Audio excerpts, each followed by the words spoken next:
with a number of leading urbanists and academics and thinkers in Vancouver. And I just asked them this question: what is the essential task of transit? What do you think we're trying to do in the transit business? And I heard, well, the line I just gave you, protecting the economy from congestion. They tend to say things like economic growth, social justice, social inclusion, meeting the needs of the disadvantaged, environmental outcomes, vehicle trip reduction, and so on, support for sustainable urban form. And I said, okay, yeah, those are all outcomes of us doing what we do, but what do we do? What's our essential task? The urban design and architecture guru who wants to support sustainable urban form doesn't actually understand that he wants the same thing as the person who's concerned about the environmental outcomes, the VKT reduction. Doesn't understand, by the way, that he also wants the same thing as the hard-nosed fiscal conservative who just wants to spend less per customer on transit. They actually want the same thing. And so, how do I start to describe an inspiring and motivating purpose for transit that encompasses all these things and captures the fact that they're all really the same thing? So what is abundant access? Okay, what do these people have in common? Well, first of all, they all seem to be happy. Some of them are expressing freedom of speech. Several of them are customers and are expressing the freedom of the customer.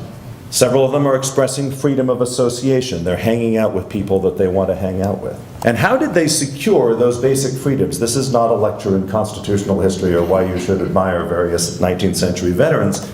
They secured those freedoms by arriving. And they arrived when they wanted to, at their choice of destination. In other words, abundant access means as many people as possible able to reach as many destinations as possible, as quickly as possible, so that they have as many real choices and opportunities as possible and are therefore free. If we can focus on this kind of collective freedom, we're now talking about something that gets a lot of people in the gut and really matters to people in democracies. And we're also talking about something that is so much bigger than transportation, and yet it turns out to imply a particular kind of approach to transportation and a particular set of priorities. Abundant access is multimodal.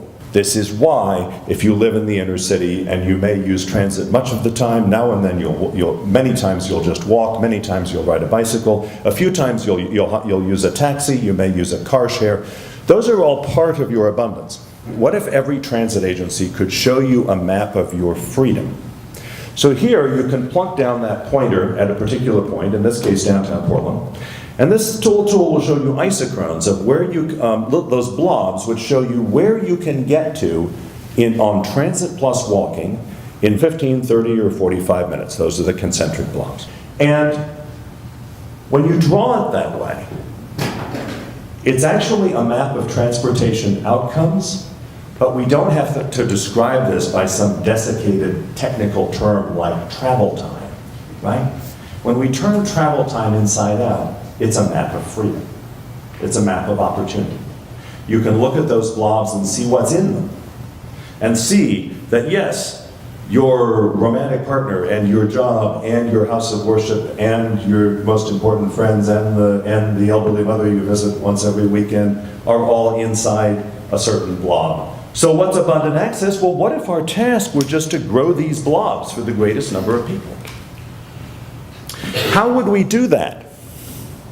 Hint, the answer is not just entirely subways, subways, subways. First of all,